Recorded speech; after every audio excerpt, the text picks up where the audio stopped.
का स्वागत है, परम परम स्वागत है एपिसोड नंबर 1168 में। तो कैसे हैं सब बेहद की आत्माएं, श्रेष्ठ आत्माएं, जागृत आत्माएं। आशा रखता हूं सब बढ़िया होंगे, मस्त होंगे, व्यस्त होंगे। दादाजी के इस यूट्यूब चैनल पर आप सभी का बेहद का परम परम स्वागत है। मैं हूं अनंत और सभी का स्वागत करता हूं लाइव मेडिटेशन रात को 10 से 11 में। तो आइए आप और हम मिल के शुरू करते हैं आज का बढ़िया सा एपिसोड। तो भाई हमारी मुलाकात नहीं हुई सैटरडे को, और संडे को तो हम नहीं मिलते वैसे भी।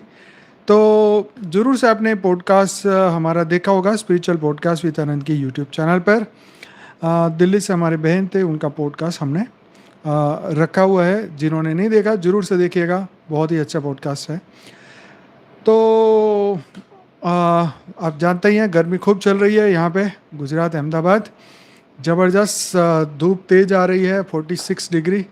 लगभग घर से बाहर निकलने का मन ही नहीं होता है, पूरे दिन घर में ही घर में। तो पूरे इंडिया में पड़ रही है गर्मी तो, और विशेष तौर पे गुजरात में थोड़ी ज़्यादा होती है। तो हाँ, राजकोट में, यहाँ गुजरात में आपने देखा कि कुछ 24-25 लोग जो है, एक बहुत बड़ा हादसा हुआ और उस हादसे के अंदर जो है जल के उनकी मृत्यु हुई। आपने देखा होगा। यस, गेम जोन था उसमें, फन जोन उसमें ब्लास्ट हुआ। यस, तो बहुत दुख का कारण है कि मतलब खेलने के लिए गए थे और अचानक ही इस तरीके का ब्लास्ट हुआ। एक हॉस्पिटल में भी आग लगी, दिल्ली में भी एक हॉस्पिटल में आग लगी। हाँ जी। तो चारों ओर जो है, मतलब गर्मी तो है ही है, परंतु ये सब घटनाएं जो घटती है ये बहुत ही दुखद घटनाएं हैं। गेम जोन के अंदर बाहर निकलने का टाइम भी नहीं मिला, कुछ 1 मिनट के अंदर ही सब कुछ हो गया ख़त्म। वो भाई वेल्डिंग करने गया और वेल्डिंग के जो चिंगारियाँ गिरती है उसमें से आग लगी और कुछ ही मिनटों में फैल गई। तो दुख की बात है कि इतनी मतलब कोई भी चीज़ को जो इतनी ध्यान से करना चाहिए, और मतलब ऐसे कितने लापरवाही कितनी थी, कितना पेट्रोल और डीजल वहाँ पड़ा हुआ था और उसकी वजह से ये सब चीज़ें हुई। खैर क्या करे, ये मृत्यु लोग है, पर इसे मतलब समझ में आता है कि देखो, एक नॉर्मल आग कितनी खतरनाक है कि मतलब 1 मिनट के अंदर ही सब कुछ ख़त्म हो गया वहाँ पे। बाहर निकलने का मौका भी नहीं मिला और सोचने का भी मौका नहीं मिला। खैर, ये स्थूल जगत में जो डिस्ट्रक्शन शब्द है ये बहुत ही खतरनाक है। हम्म, मतलब जो आत्माएं दुख के कारण, यहाँ मैं बात ये करना चाह रहा था कि जो आत्माएं दुख के कारण मतलब इस तरीके से जिनकी मृत्यु हुई है, तो समय से पहले अकाल मृत्यु जिसे कहा जाए, और वो भी इतनी दुखद तरीके से, तो उनकी आत्माओं के लिए सभी लोग अभी शांति के पाठ कर रहे हैं या शांति के बारे में सोच रहे हैं। उनके घर वालों पे बहुत ही बुरी असर पड़ी होगी, मतलब दुख का। तो कई घर में तो एक ही फैमिली के 4-4 5-5 लोग चले गए। खैर, ये पूरी दुनिया में हो रहा है, एक सिर्फ एक देश या एक शहर की बात नहीं है, हर जगह पर ये हो रहा है। इसीलिए जीवन मृत्यु को जरा व्याधि कहा गया, दुख का कारण कहा गया, राइट। तो मनुष्य को ये सोचना चाहिए कि ये जीवन और मृत्यु से ऊपर भी एक सत्य सत्य है, और उस सत्य को जानने का मनुष्य को उसकी खोज करनी चाहिए। जब तक वो इसकी खोज नहीं करेगा तब तक वो अध्यात्म में आगे बढ़ ही नहीं सकता। यस। हाँ, सीरिया, और देखिए कितना युद्ध हो रहा है, पूरा सीरिया ही, ईरान, इराक, हाँ, तो ये युद्ध, तो चारों ओर बड़े बड़े देश जो है इसके पीछे उनका हाथ होता है। युद्ध की सामग्रियाँ देना, बहुत ही मतलब हम ना सोच सके ये ऐसा पॉलिटिक्स है कि दुनिया भर में अपनी सत्ता बनाए रखने के लिए ये सब हो रहा है। तो मृत्यु लोक है, यस बिल्कुल सही है। इजराइल के ऊपर, इजराइल के द्वारा फिर आगे कार्यवाही हो रही है। अब वो भी अपने हकों के लिए लड़ रहे हैं, धर्म की लड़ाइयाँ हो रही है, सही कौन गलत कौन इसकी लड़ाइयाँ चल रही है। दुनिया में चारों ओर बस लड़ाइयाँ लड़ाइयाँ, लेकिन अंत में फ़ायदा किसको होगा ये सब चीज़ों से? मृत्यु लोक है तो ऑब्वियसली ये सब चीज़ें चलती रहने वाली है, पर बात यह है कि ये सब घटनाओं के पीछे भी जो दिव्य आत्माएं हैं वो जागे, वो आत्माओं को जागना चाहिए। ताइवान चाइना की तो पुरानी चलती है दुश्मनी, अब देखो आगे क्या होने वाला है। पर मृत्यु लोक में शांति, हम ध्यान की बात करते हैं, ध्यान में किसी को रस नहीं है। हम मन की बात करते हैं, मन को किसी किसी को मन में रस नहीं है। यस, कांटों की दुनिया है, मृत्यु लोक है, बिल्कुल परम सत्य है। दुनिया तक वाइब्रेशन जा रहे हैं। दुखी तो दुनिया हो ही रही है, परंतु जो आनंद की खोज है वो ख़त्म नहीं हो रही है। यस, युद्ध के बाद की शांति। खैर, युद्ध के बाद क्या शांति मिलेगी? शांति नहीं मिल सकती। जो हो सकता है वो अभी हो सकता है। युद्ध से पहले ही शांति हो सकती है, युद्ध के बाद तो अशांति ही रहेगी। एक तरफ दुनिया जो है वो मतलब अध्यात्म को मजाक समझ रही है। अध्यात्म कितना जरूरी है। वायुमंडल बदलने के लिए बिल्कुल दिव्य आत्माओं को जगाना बिल्कुल ज़रूरी है। उनको मैसेज मिलना चाहिए। दिव्य आत्माओं के लिए एक मैसेज सबको डालने चाहिए कि दिव्य जो आत्मा है वो एटलीस्ट सुने, समझे, आगे बढ़े। इस धर्म अधर्म की लड़ाइयाँ चल रही है। अब अंधेरे का तो खात्मा होना ही होना है। प्रकाश, डेफिनेटली प्रकाश ही जीतता है अंधेरे के सामने। तो उसके लिए अंधकार और प्रकाश के इस युद्ध के अंदर दिव्य आत्मा को तो जागना पड़ेगा। कृष्ण ने एक अर्जुन को जगाया, तब जाके युद्ध में कौरवों को हराया। तो अगर कृष्ण ये ज्ञान ना देते अर्जुन को, तो अर्जुन कभी ना युद्ध कर पाता। तो यहाँ जो अर्जुन को जो युद्ध दिया, यहाँ पर भी मनुष्य को यही भगवान ने ज्ञान दिया है। ये सत्य और असत्य की लड़ाई है, ज्ञान और अज्ञान की लड़ाई है। इसमें अगर मनुष्य अज्ञान की ओर जाएगा तो आसक्त हो जाएगा, मन बुद्धि उसकी इसी में फंस जाएगी, वो नहीं निकल पाएगा। तो इसीलिए सत्य का ज्ञान हर मनुष्य को पाना चाहिए, समझना चाहिए कि ये कलयुग है। कलयुग में भी अंत का समय है, अंत का भी अंत का समय है। और सबको बार बार दुनिया के सभी देश एक दूसरे को चेतावनी दे रहे हैं, जागो जागो जागो जागो। आध्यात्मिक लोग अपने हिसाब से खुद जगे हुए हैं और औरों को जगा रहे हैं, और अज्ञानी तो बेचारे ढूंढ रहे हैं, सत्य ढूंढ रहे हैं। पर अब समय आया है, सभी को ज्ञान का प्रकाश चारों ओर फैलेगा। ये प्रकाश, ये ज्ञान रुकने वाला नहीं है। ज्ञान बहुत तेज से जा रहा है आगे, बहुत जल्दी आगे पहुंचेगा। आने वाले समय में और तेज़ी से पहुंचेगा, और तेज़ी से पहुंचेगा। आप देखेंगे बहुत अच्छा, ज्ञानियों के लिए बहुत अच्छा समय है, क्योंकि वो जाग चुके हैं। वो सभी डर स्ट्रेस तनाव से मुक्त हो चुके हैं, स्व परिवर्तन कर चुके हैं। तो खैर, हम बात कर रहे थे लास्ट एपिसोड में ध्यान की, तो उसी के ऊपर बात करते हैं। समय बार बार आगाह कर रहा है, सबको जगा रहा है, जागृति की ओर जाना है, आत्म जागृति की ओर जाना है। जो जागे उनको बहुत ही अच्छा रहेगा।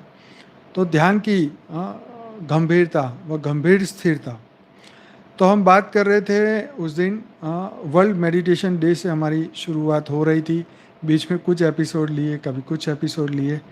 तो लास्ट में जो हमने एपिसोड लिया था उसके कंटिन्यू मैं अभी आगे करता हूँ।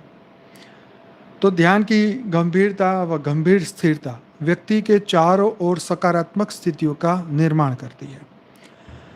तो व्यक्ति के चारों ओर सकारात्मक परिस्थिति का निर्माण ध्यान की गंभीरता से होता है। इससे क्रोध, काम, लोभ, मोह के बंधनों से मुक्ति मिलती है। ध्यानस्थ रहकर नकारात्मक मनोभाव पर नियंत्रण का अभ्यास होता है। व्यक्तित्व के विचलन पर इस विधि से विजय प्राप्त करना बड़ा सार्थक है। बहुत ही सही लिखा है कि व्यक्तित्व के विचलन पर इस विधि से विजय प्राप्त करना बड़ा सार्थक है। इस प्रक्रिया में समाज, शासन, व्यापार और रिश्ते नातों की सहायता की आवश्यकता नहीं पड़ती। क्योंकि ये भीतर की खोज है, भीतर की जागृतता की है, तो आपको इन सभी चीज़ों की ज़रूरत नहीं है, ना समाज, ना शासन, ना व्यापार, ना रिश्ते, ना नाते। तो यहाँ अंदरूनी खोज है, हमारी अंदर की खोज है। वह स्वयं के लिए स्वयं भूत होने का मूल्यवान मार्ग है। भौतिक कार्यों में असफल होने पर भी अवचेतन मन में नित्य नई सफलता की कामना और असफलताओं पर बाह्य जगत की नकारात्मक प्रतिक्रियाओं से विमुख रहना ध्याना ध्यानाभ्यास ध्यानाभ्यास से ही संभव है। तो ध्यान के अभ्यास से क्या कह रहे हैं? अवचेतन मन में नित्य नई सफलता की कामना करना और असफलताओं पर बाह्य जगत की नकारात्मक प्रक्रियाओं से विमुख रहना ध्यानाध्यास का इससे संभव है। ध्यान के अभ्यास से ये संभव है। तो नकारात्मक प्रतिक्रिया जो असफलताओं के द्वारा बाह्य जगत से हमें मिलती है, उससे विमुख रहना और अवचेतन मन में नित्य नई सफलताओं की कामना करना, भौतिक कार्यों में असफल होने पर भी अवचेतन मन में नित्य नई सफलता की कामना करना। तो ये यहाँ कह रहे हैं कि ये सभी चीज़ों से अपने आप को मुक्त करना है तो ध्यान का अभ्यास करना पड़ेगा। हम ध्यान से सधे अपने व्यक्तित्व को अनेक जन कल्याणकारी कार्यों में लगा सकते हैं। तो जो व्यक्ति जागृत है वही विश्व का कल्याण कर सकता है, वही जन कल्याण कर सकता है। एक सामान्य मनुष्य तो विषयों का चिंतन करता है, समाज की चिंता करता है, अपनी फैमिली की चिंता करता है, पर वो विश्व की चिंता नहीं करता, मानव जात की चिंता नहीं करता। एक साधु संत जो है वो घर बार छोड़ के जो है वो विश्व के बारे में सोचता है। अगर वो सच्चे रियलिटी में वो सच्चा साधु है तो, सच्चा संत है तो, सच्ची दिव्य आत्मा है तो, नहीं तो सब लोग इसी में फंसे हैं। एक सामान्य मनुष्य जैसे है, अगर कपड़े पीले पहने और फिर भी अगर यही सोचें तो फिर इससे कोई फ़ायदा नहीं है। तो हम ध्यान से सधे अपने व्यक्तित्व को अनेक जन कल्याणकारी कार्यों में लगा सकते हैं। जैसे चिकित्सक ध्यान के अभ्यास से प्राप्त व्यक्तिगत गुणों का प्रयोग रोगी को स्वस्थ बनाने में कर सकता है। जैसे चिकित्सक ध्यान के अभ्यास से प्राप्त व्यक्तिगत गुणों का प्रयोग रोगी को स्वस्थ बनाने में कर सकता है। इसी तरह दुनिया में अलग अलग उद्यम करने वाले लोग ध्यान से अर्जित अपनी व्यक्तिगत उपयोगिताओं का दिशा शोधन कर उन्हें जनोन्मुखी बना सकते हैं। ध्यान मन व अवचेतन मन की भ्रांतियों और भ्रांतियों से छूटने का सरल मार्ग है।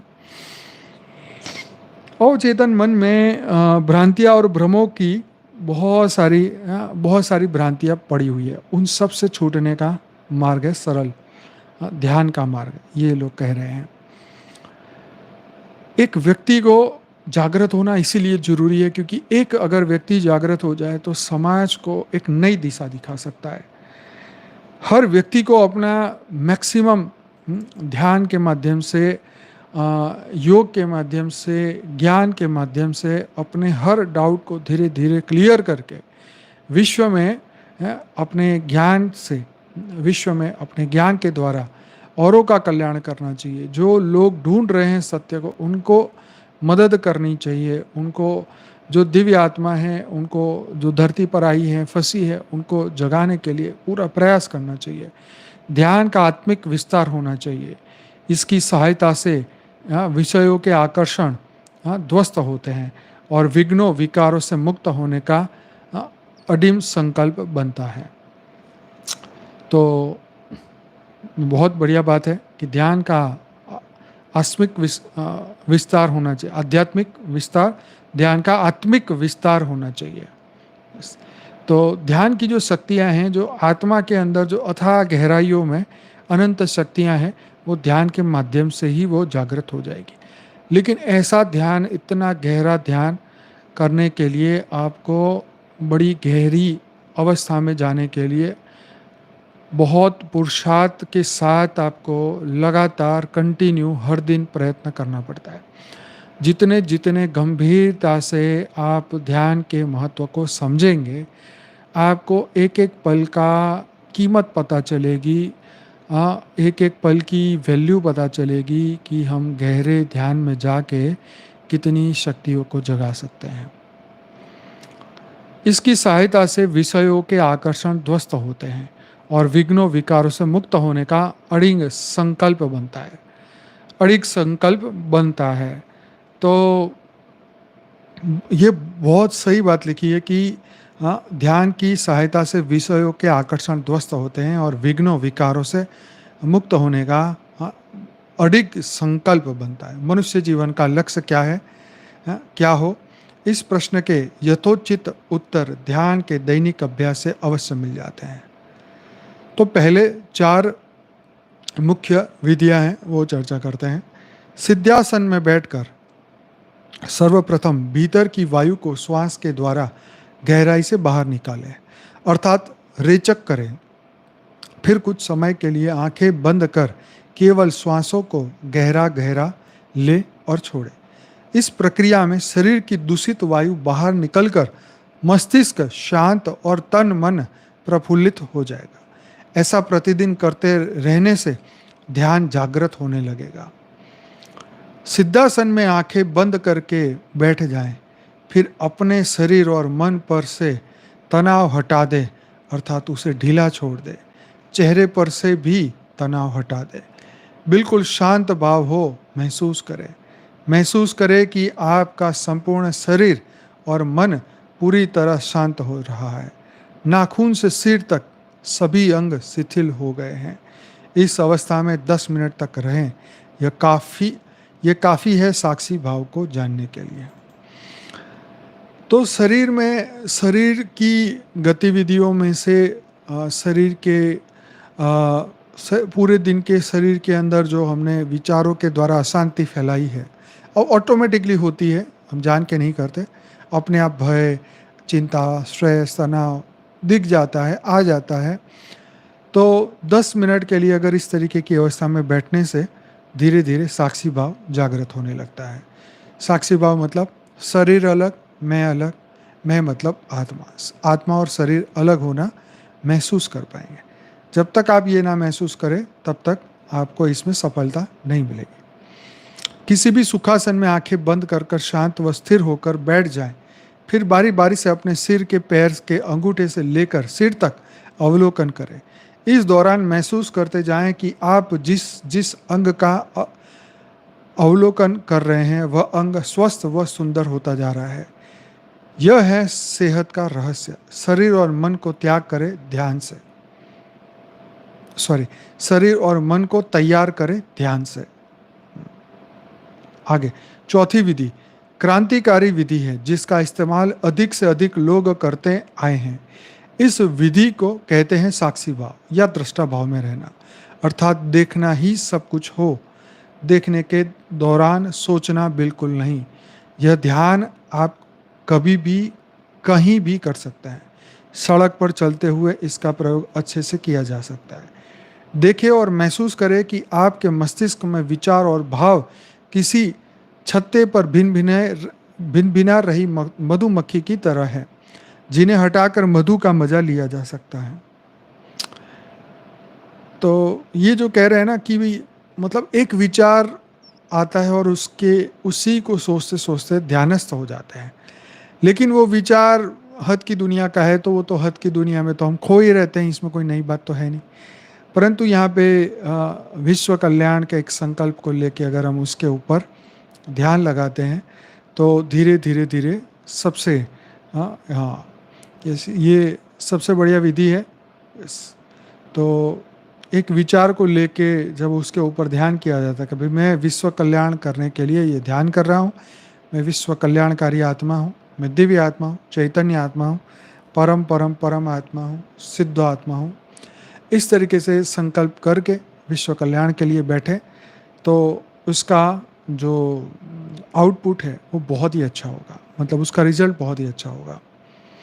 उपरोक्त चारों ही तरह की सरलतम ध्यान विधियों के दौरान वातावरण को सुगंध और संगीत से तरोताज़ा और आध्यात्मिक बनाएं। चौथी तरह की विधि के लिए सुबह और शाम के सुहाने वातावरण का उपयोग करें। ध्यान की उच्चतम अवस्था कौन सी है? Question mark. अगर शब्दों में ध्यान की उच्चतम अवस्था को समझा जा सकता होता तो ये बहुत ही ग्रंथों में पहले ही बताया जा चुका है, आप समझ ही जाते। तो पहली बात तो यह है कि इस प्रश्न का उत्तर हुआ जा सकता है ध्यान की गहराई में उतर कर, और यही एकमात्र उपाय है इस प्रश्न के उपयुक्त उत्तर पाने का। फिर भी उन लोगों के लिए जो जिज्ञासु है, इस मार्ग पर अग्रसर है, उनके लिए कुछ शब्द कह देता हूँ। ध्यान की उच्चतम अवस्था अवस्थातीत है। ध्यान की उच्चतम अवस्था अवस्थातीत है, अवस्थाओं में नहीं आती। इसी को महर्षि मांडुक्य ने मांडुक्य उपनिषद में ओम कहा है। महर्षि पतंजलि ने समाधि कहा है। इसी अवस्था को गुरु नानक ने एक ओमकार कहा है, और इसी अवस्था को गौतम बुद्ध ने शून्य कहा है। इससे आपको यह भी समझ आ रही होगी कि यह अवस्थाएं क्यों हैं।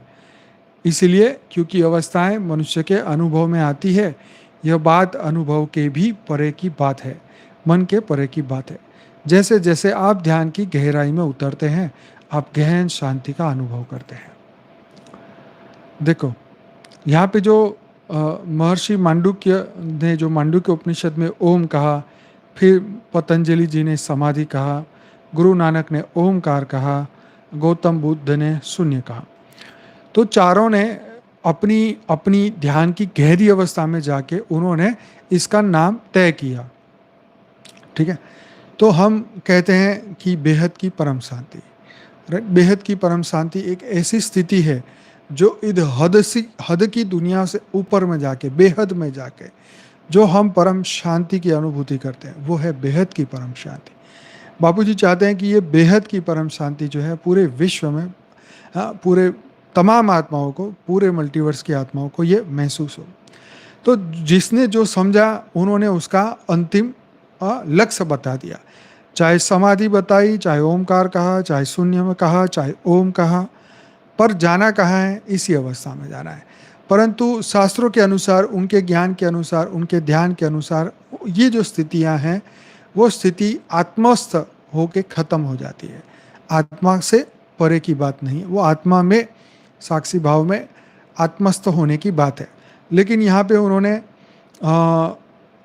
ये बात, यही शब्द यूज़ नहीं किया। उन्होंने कहीं ना कहीं एक शब्द पे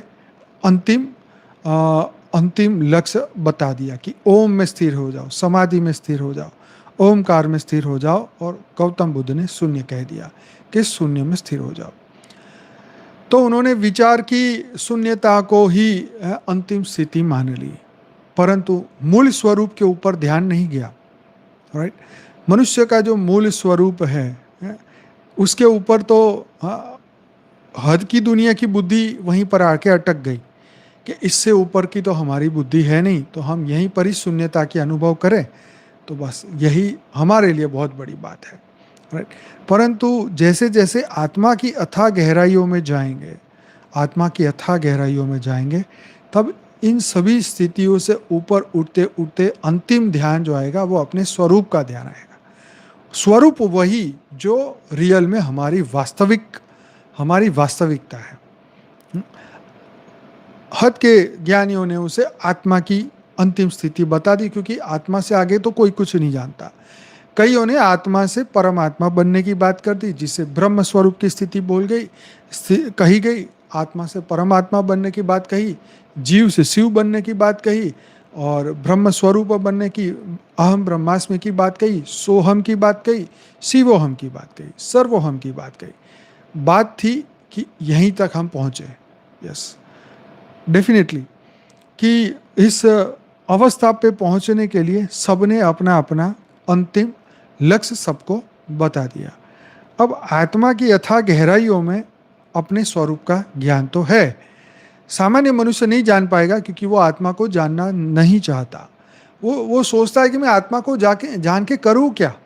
कई लोग बोलते हैं कि हम अध्यात्म में जाके करें क्या, तो हमें तो ये चाहिए, हमें तो ये चाहिए, हमें तो दुनिया चाहिए, हमें तो सक्सेस चाहिए, हमें तो भौतिक जगत चाहिए, हमें तो ये चाहिए। तो ये चाहिए के चक्कर में जो है वो आत्मा को नहीं जान पाते, और फिर आप जानते ही हैं पुनः जन्म तो राह देख के बैठा ही है।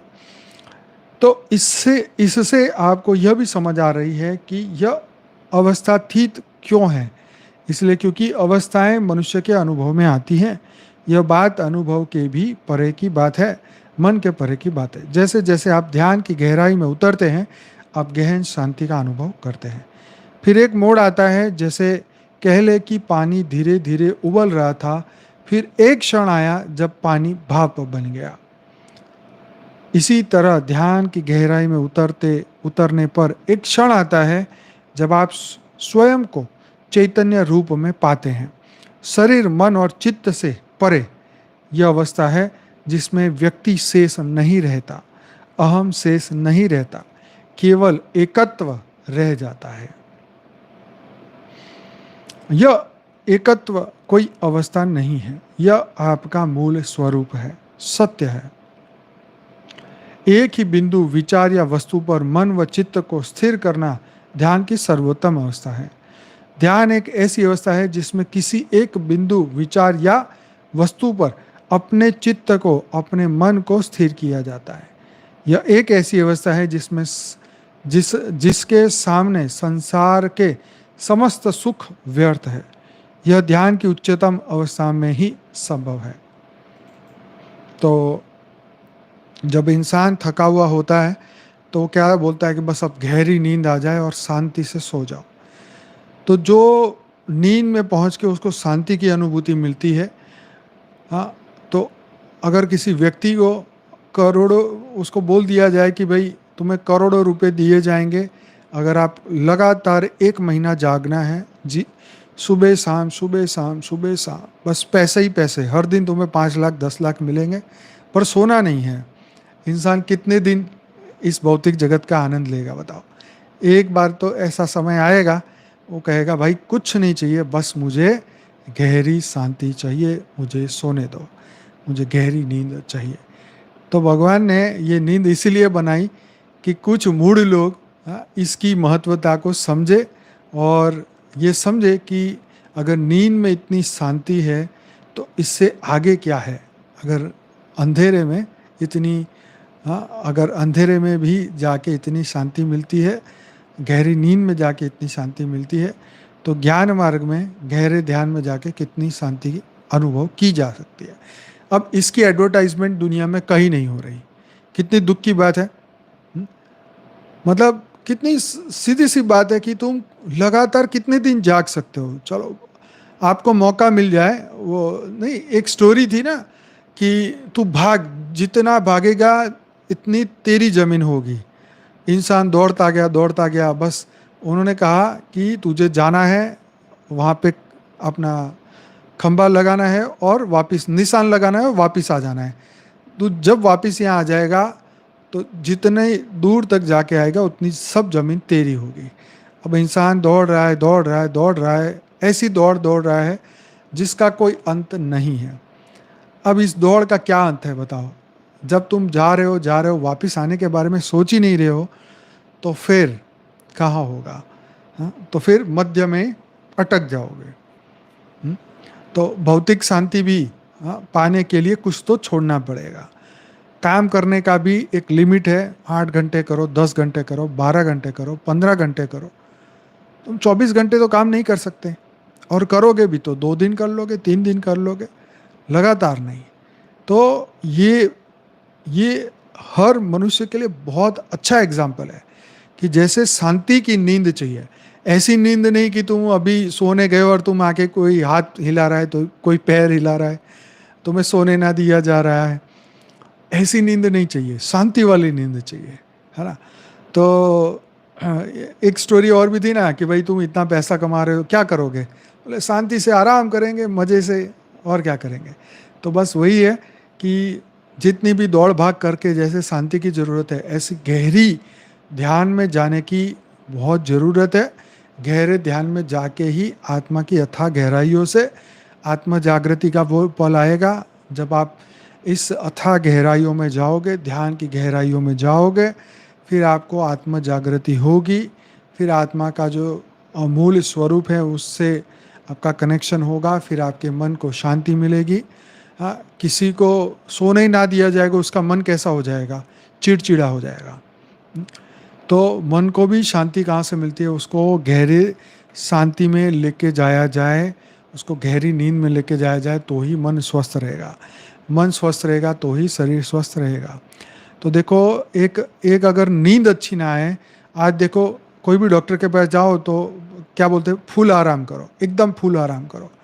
हाँ, तो अगर नींद इतनी जरूरी है इस मानव शरीर को चलाने के लिए, तो आत्मा की यथा गहराई तक पहुंचने के लिए, हाँ, ध्यान की गहराई कितनी जरूरी है। फिर जैसे ही आपको, हाँ, ये शरीर की शांति मिलने लगती है नींद के द्वारा, ऐसे ही आत्मा की यथा गहराइयों में परम शांति मिलेगी और परम शांति का अनुभव होगा, और धीरे धीरे आप अपने आप में बहुत गहरा परिवर्तन स्वयं में देखेंगे। मन की स्थिति कुछ ना कुछ सोचने की है, उसको स्थिर करना बहुत ही मुश्किल काम है, लेकिन योग की कुछ क्रियाओं का अभ्यास कर इसको वश में किया जा सकता है। एक ही बिंदु पर विचार या वस्तु पर स्थिर किया जा सकता है। ध्यान में होने वाले अनुभव ध्यान में जाकर ही महसूस किए जा सकते हैं, इसको शब्दों में वर्णन नहीं किया जा सकता। ये तो बात आप सब जानते हैं। समाधि क्या होती है और ध्यान की कितनी अवस्थाएं होती हैं। अब छोटा सा अब पैराग्राफ ले लेते हैं ताकि इसको ख़त्म करने के लिए। नहीं, ये भी लंबा तो है पर अब टाइम भी हो रहा है, चलो इसे कर लेते हैं। समाधि क्या होती है और ध्यान की कितनी अवस्थाएं। चलो इसको कर लेते हैं, क्योंकि फिर हमारा टाइम पूरा हो जाएगा, तो फिर आप घर पे तो अभ्यास करोगे नहीं। तो अभ्यास करने के लिए यही समय है। अगर ये समय नहीं करोगे तो घर पे तो टाइम मिलेगा नहीं। इतनी सिर में जवाबदारियां हैं, इतना बहुत कुछ बोझ सिर पे उठा के रखा है, तो हमें इसी समय का उपयोग करना है। तो ध्यान की बात बहुत अच्छी तरीके से समझाई कि जैसे शरीर को स्वस्थ करने के लिए कहते हैं ना, अगर तुम सोओगे नहीं, अच्छे हार्मोन बनेंगे नहीं, शरीर का रिपेयरिंग का काम नींद में ही होता है, गहरी नींद में होता है। तो नींद इसलिए बनाई गई भगवान ने, या मनुष्य के लिए, या मनुष्य के शरीर को एक रेस्ट मिलने की जो प्रक्रिया है। तो ऐसे ही मन को, क्योंकि जब गहरी नींद में जाते हो, कुछ पल के लिए जाते हो, सुसुप्ति अवस्था में, जहाँ पे मन का कोई सपना भी नहीं आता, ऐसी अवस्था में जब चले जाते हो, तो कुछ पल चाहे मिनट हो, आधा घंटा हो, तो गहरी नींद जो है आपको चार्ज कर देती है अंदर से, और एकदम एकदम रिलैक्स हो जाता है, एकदम फ्रेश, नई बैटरी जैसे चार्ज हो, ऐसी तरह। तो इसलिए ध्यान की शक्ति को भी आजमाएं, सीखें, करिए।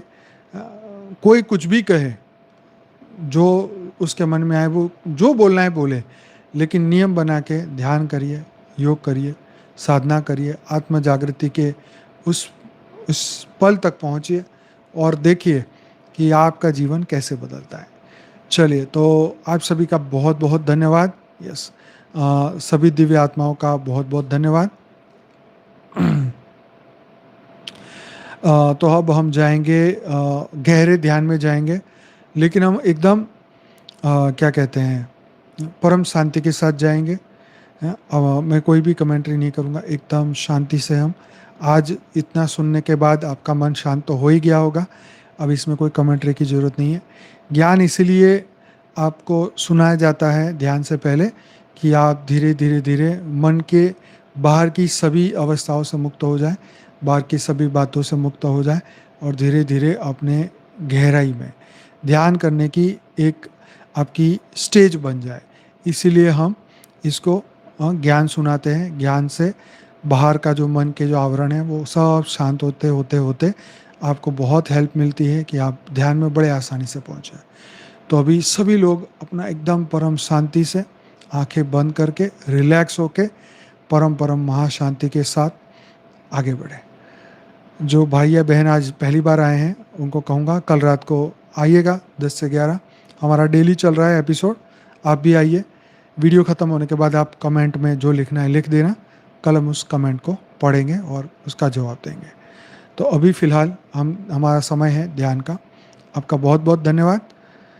चलिए, तो अपनी आँखें बंद करें, रिलैक्स हो जाएँ, चिंता, स्ट्रेस, तनाव से मुक्त हो जाएँ और अब सभी से रिक्वेस्ट है कि अब कमेंट करना बंद कर दें और एक-एक सेकंड का उपयोग करें और गहरे ध्यान में पहुँचे। तो मैं यहाँ से माइक को साइलेंट करता हूँ। परम शांति।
सभी दिव्य आत्माओं का बहुत बहुत धन्यवाद, बेहद का धन्यवाद।